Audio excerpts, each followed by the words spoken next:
Hola seguidores. Bienvenidos a otra de las conversaciones sobre el trilema energético para el mundo hispanoparlante. Nuestros anfitriones, María Luisa Castaño y José Antonio Martínez, JAM, conversan hoy con Juan Virgilio Márquez, director de la Asociación Empresarial Eólica. En este episodio, entenderemos la aportación actual y futura de la generación eólica de electricidad para resolver el trilema. María Luisa, JAM, todo vuestro. Gracias, Teo. Bienvenido, Juan Virgilio, a este podcast y es un lujo tenerte aquí con nosotros. Es un placer por Es, mi parte, encantado. es Gracias. habitual entre todos los invitados que les pedimos que compartan con nosotros un dato. Dinos, Juan Virgilio, cuál es el dato que quieres compartir con los oyentes.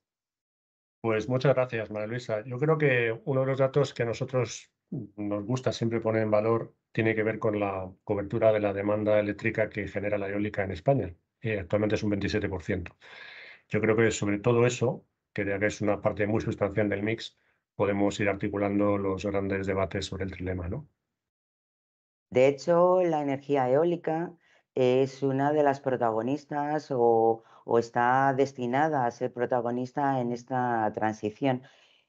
Pero los datos tan altos de penetración de renovables en general y de eólica en particular, ¿tú crees que son alcanzables en la fecha en la que está previsto? ¿O qué deberíamos hacer para que en tiempo y forma ese porcentaje de potencia de eólica se produzca?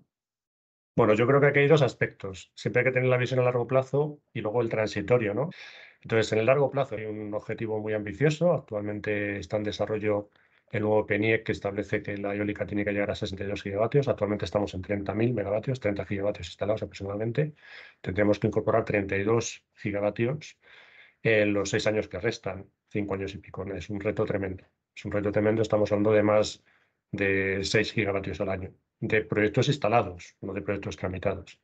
Es complicado. Pero lo importante yo creo que no es la cifra de 2030, sino sobre todo la tendencia del mercado, la capacidad que está demostrando la tecnología y cómo tenemos que ir paso a paso durante estos años garantizando pues, un equilibrio entre que la tecnología se desarrolle, sigamos liderando la industria y también las inversiones tengan una rentabilidad razonable. Es decir, que se instalen y no tengamos desequilibrios en el sistema nos lleven a precios negativos, precios ceros o vertidos en el sistema. Es decir, no se puede instalar a un ritmo acelerado si el consumo de electricidad no aumenta al ritmo equivalente.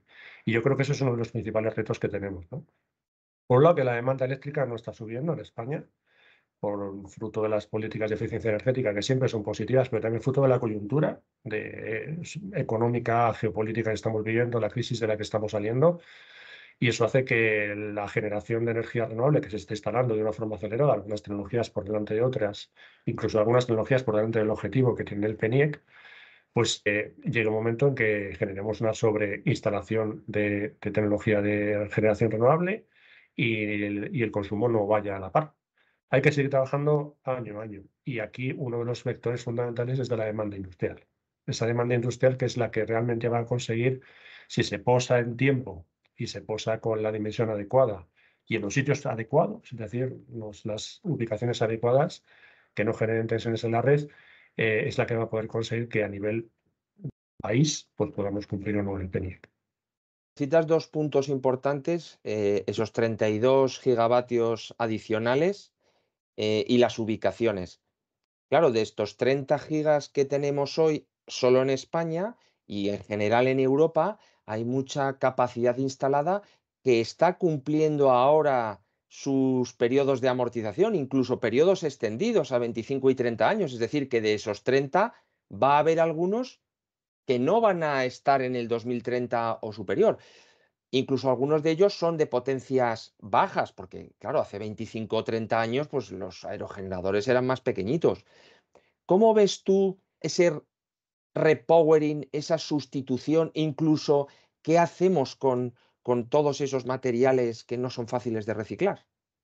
Claro, este es uno de los retos. Cuando hablamos de 32 gigavatios adicionales, es de nueva potencia en el cómputo total, pero para llegar a esos 32, a lo largo del camino, hay parte de los antiguos que hay que repotenciar.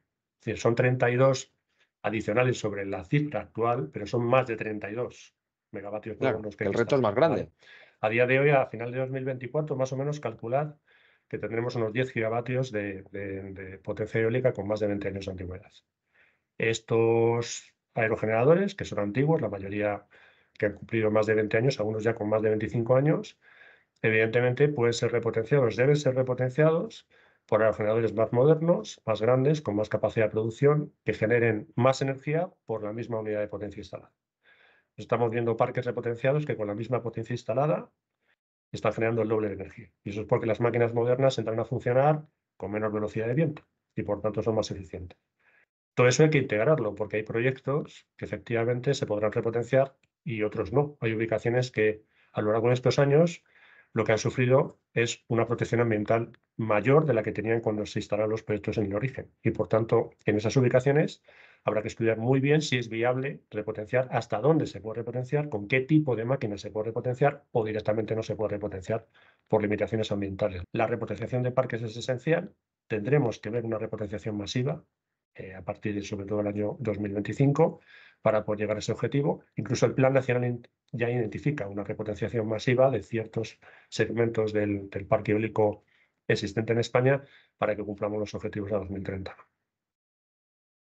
Déjame que retome algo que has mencionado antes y lo hile. Has mencionado vertidos. Es verdad que esta transición aborda el uso de tecnologías o que no son despachables o que generan una electricidad cuando la demanda no es tan alta. ¿Qué alternativas tenemos? Porque además los parques eólicos es muy fácil para el público decir, pero si está soplando el viento y están parados. ¿Qué alternativas hay para evitar los vertidos? Háblanos un poco de la hibridación, de otras alternativas que estáis manejando, porque esto tiene que tener una sincronía perfecta. No podemos permitir hacer inversiones extraordinarias en potencia que luego no se utilice. Cuéntanos un poco vuestra visión desde el sector. Claro, nosotros desde el punto de vista de cómo se debería garantizar un avance saludable de todos los vectores que intervienen en la transición energética, de generación, demanda, infraestructuras, claro, estamos en un escenario con muchos retos.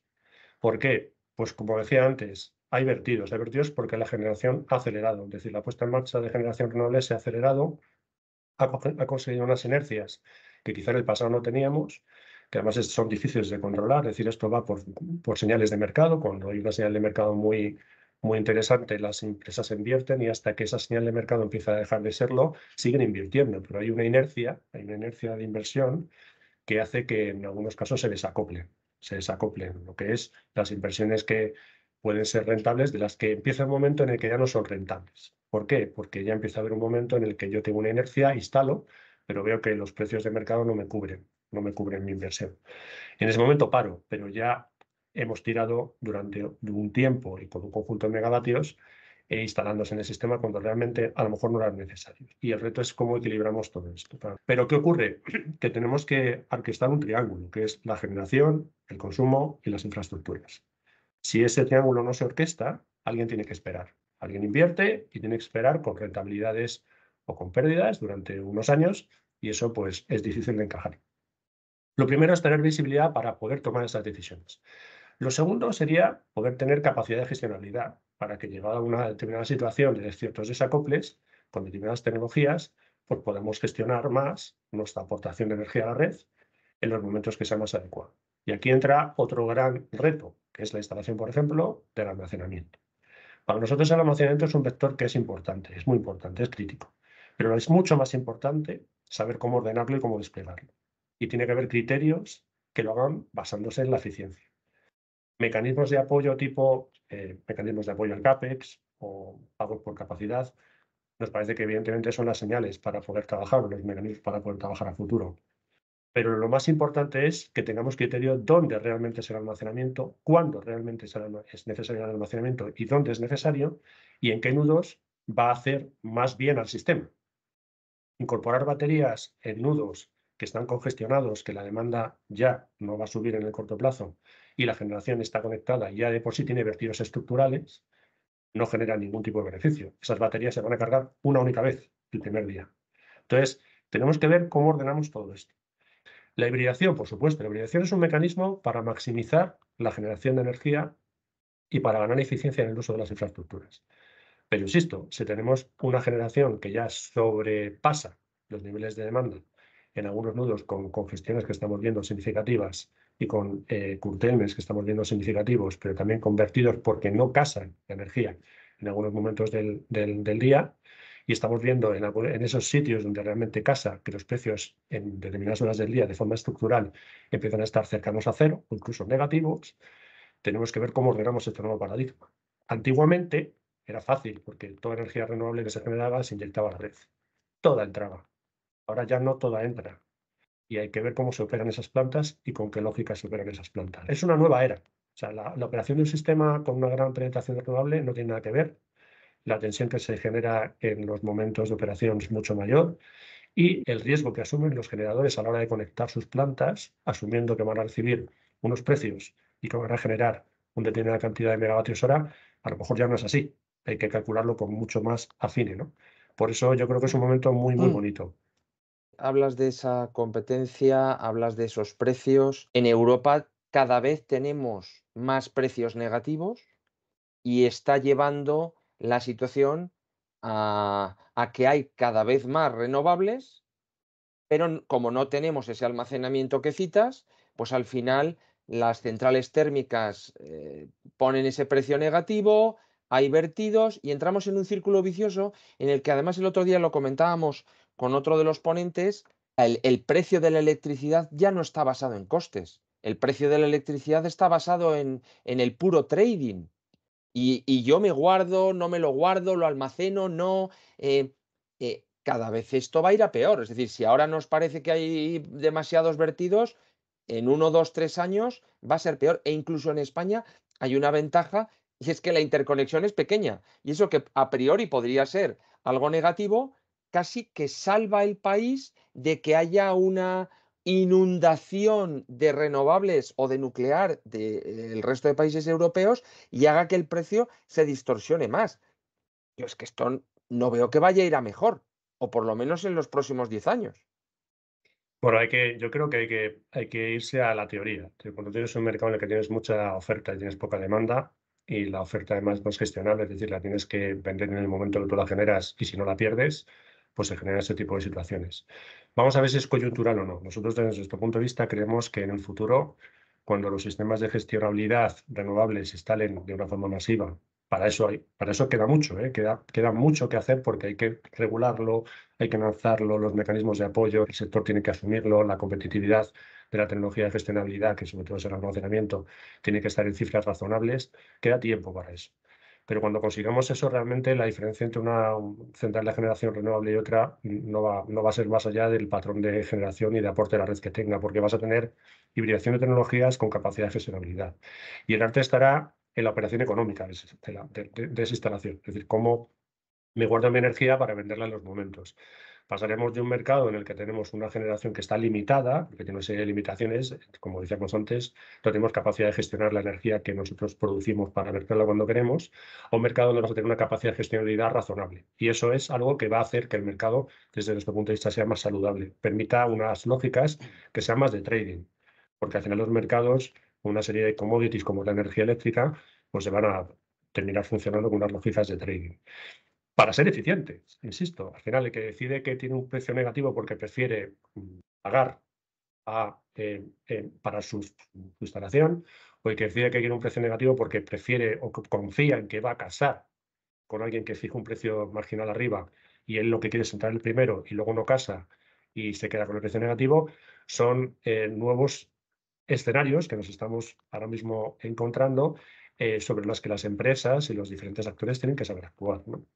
Entonces, Pero no es hay, que esté mal, yo creo que no es que esté mal. O sea, el diseño de mercado marginalista ya es el diseño aprobado por la Unión Europea, es el diseño que se ha decidido que es el más eficiente a la hora de fijación de un precio para una commodity para todo un consumo, y es el diseño de mercado que vamos a tener que tener, ¿no? La diferencia está en qué dimensión va a tener ese mercado marginalista y qué dimensión va a tener en relación a todo lo que es el mix. lo que pasa es que yo, si el almacenamiento es tan importante y puede ser la pieza clave de las renovables, nunca he entendido cómo los fabricantes de aerogeneradores no se han metido también a fabricar almacenamiento y casi casi que fuera integrado, ¿no? Yo te vendo el aerogenerador, con tanta batería dentro? Bueno, Eso, el almacenamiento tiene un coste a día de hoy, que yo no quiero decir si es caro o barato, pero tiene un coste que todo el mundo que está en el sector sabe por dónde está y sabe qué implicaciones tiene incorporar almacenamiento a tu CAPEX de tu instalación. Y eso es algo que por ahora el sector no está comprando. El sector no es el sector eólico, es en general el sector renovable. Es decir, el almacenamiento a día de hoy, incorporar baterías, el precio de las baterías, no hace que tú tengas una mayor rentabilidad de tu inversión ni vayas a poder casar en horas recuperando la inversión y dando rentabilidad mucho más de lo que estás haciendo ahora, ¿no? Entonces, es cierto que todo el mundo está estudiando este tipo de modelos y es cierto que de algún modo, para llegar a los objetivos renovables y los objetivos que necesitamos a nivel país, a nivel de la Unión Europea, tenemos que incorporar el almacenamiento de una forma muy significativa. Pero para todo eso, que estamos al principio de todo lo que es el ciclo de vida de una nueva tecnología, que existe, pero que a día de hoy no está en senda de competitividad de costes todavía, que le quiera un poquito de tiempo, necesitamos una serie de mecanismos. Y esos mecanismos, diseñarlos, tienen que ser de tal forma que no distorsionen el mercado y no generen problemas. Hay tecnologías renovables, hay eólica fotovoltaica, que están pensando que van a producir unas horas, como decía antes, que no van a producir y que van a ingresar un precio que no van a ver. Entonces, todo eso no se soluciona con almacenamiento que encima te genera una ampliación de CAPEX, sino se soluciona viendo cuál es la mejor o la más eficiente, el esquema más eficiente, la estructura más equilibrada que te permita rentabilizar tu inversión. Sobre eso no hay visibilidad todavía. Y aunque haya que crear un marco regulatorio, la visibilidad sobre cómo se modelan esos escenarios es muy importante. Y eso es en lo que tenemos que trabajar con los sectores, por un lado, por otra parte, el operador del sistema y el gobierno, ¿no? Dar esa visibilidad de cuáles son las mejores recomendaciones de dónde, cuándo y con qué dimensión y patrón tenemos que incorporar el almacenamiento. Juan, este podcast se llama Desbloqueando el trilema de energía y en una primera etapa yo creo que la sociedad pensaba necesitamos tecnología que sea no emisora de CO2. Y bueno, y eso lo hemos conseguido. El segundo pilar es la garantía de suministro. Y bueno, aquí nos has mencionado la hibridación, el almacenamiento, posiblemente otros usos para evitar eso, potencias en exceso y que no nos garanticen el suministro. Pero hay un tema clave que está surgiendo en este momento y es el de tecnologías económicamente rentables. Y uno de los ponentes que ha pasado por estos micrófonos nos indicaba que en esta transición deberíamos de repensar qué supone la rentabilidad de un activo. Deberíamos de repensar de nuevo hasta dónde un activo con una inversión, porque las reglas del juego son diferentes. El mercado es distinto y los impactos económicos también. Entonces, lo que en un sistema energético estándar, plano, la rentabilidad de un activo era en un Excel con una serie de variables, ahora cambia. Entonces, fíjate que escuchando a todos los que pasan por aquí, un problema que inicialmente era tecnológico, que en un aspecto secundario podía ser, bueno, de garantía de suministro, se está convirtiendo, como dice José Antonio, en un puro mercado, absolutamente mercado con reglas de mercado, ¿no? Sí. Bueno, yo creo que al final la rentabilidad va a tener que ser, evidentemente, uno de los pilares fundamentales para la toma de decisión de la inversión. O sea, es muy difícil que un mercado que vea precios cero, insisto, en un mercado que es mayoritario, como es el mercado spot, los mercados bilaterales todavía no tienen la cuota importante que creo que deberían tener a futuro y por lo que estamos luchando todos, ¿no? Es cierto que, como decía al principio de la charla, tenemos un transitorio por gestionar. Es un transitorio de años. O sea, al final llegaremos a un permanente en el que los vectores fundamentales ya estén consolidados, en el que las infraestructuras ya estén consolidadas, los consumos se hayan posado y al final veamos a ver cómo se opera este mercado, qué ofertas hay en este mercado, cómo actúan los actores y cómo llegamos al precio óptimo, al precio de mercado, al precio óptimo que se obtiene de casar la oferta y la demanda con las reglas básicas. Pero evidentemente la rentabilidad será la que cada actor luche por tener. Y es muy difícil tener rentabilidades en proyectos, no solo que se van a instalar, sino que se han instalado hace 2 años y que empiezan a sufrir precios cero cuando se tomó la decisión de instalarlos, de financiarlos, tienen un precio de 45 o 52 euros de futuro. Ahora, en cualquier caso, seguimos viendo que los precios de MIPA futuro están por encima de 50. Entonces, sigue habiendo señales de largo plazo que nos dicen que bueno, que puede haber hueco para las inversiones con rentabilidades razonables, ¿no? Pero es cierto que lo más importante es gestionar estas decisiones de corto plazo. Y los posicionamientos en los mercados también son muy importantes. Quien se posicione y que tenga una generación instalada y quien empiece a producir cuando se recupere la demanda es quien va a haber ganado años de haber estado en el mercado y luego verse beneficiado de cuando esa demanda se recupere. Y eso es lo que tenemos que trabajar. Tener tranquilidad desde el punto de vista de que hay que trabajar en el largo plazo, pero también tener mecanismos de corto plazo que permiten que las empresas no sufran. Y lo que estamos viendo ahora es un sufrimiento que tenemos que ver si lo podemos evitar. Genial. Bueno, Juan Virgilio, nos gustaría cerrar la conversación haciéndote la misma pregunta que le hacemos al resto de invitados. Si pudieras pedirle a la lámpara de Aladino algo para desbloquear el trilema energético, ¿qué le pedirías? ¿Qué nos recomendarías? Yo a día de hoy lo que pediría es un aumento de la demanda industrial esencial, rápida y bien localizada en nudos que no generen ineficiencias en la red. Eso desbloquearía, evidentemente, el desarrollo renovable, la rentabilidad de estos proyectos, nos daría esta energía barata competitiva que nos posicionaría con una industria que también traccionaría esa cadena de valor. Tener un mercado en España con cadena de valor propia, no solo en eólica, sino en otros sectores industriales que consumen energía renovable, hace que ese mercado sea más estable. Y eso hace que las industrias de generación que tienen cadena de valor se sigan posando aquí. Tendríamos esa autonomía energética o industrial. Entonces, de alguna forma, el coste, la generación y la autonomía energética es algo esencial. Y si logramos conseguir que esa electrificación que tanto queremos todos despegue de verdad y consiga las cifras que establece el PNIEC o se acerque lo máximo posible, sería para nosotros lo que le pediríamos al mago, ¿no? Yo espero que el mago Aladín te haya escuchado. Yo quiero quedarme con una petición que es la demanda industrial. Y esto nos tiene que dar pie, José Antonio, a traer a estos micrófonos esta problemática concreta de la demanda industrial, sobre todo de frío y calor, que es la que una parte es electrificable y otra no lo es.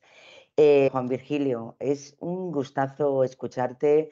Pensábamos hablar de energía eólica, pero hemos hablado del mercado, de sus dificultades y de este transitorio que no es la transición energética, sino es el transitorio en la transición energética. Así que mil gracias por Muchas estar gracias. aquí. Un placer. A vosotros, ha sido un placer, como siempre. Gracias. Esperamos que os haya gustado. Prepárate, porque en el próximo episodio, María Luisa y Ham tratarán el espinoso vértice del dinero con Maya Gennerkes, directora de Sistemas Financieros en el Departamento de Estrategia Climática del Banco Europeo de Reconstrucción y Desarrollo. Por eso asegúrate que nos sigues en LinkedIn y suscríbete gratis al podcast en Spotify o en la plataforma de tu elección, Amazon, YouTube, iVoox o Apple. No te lo puedes perder.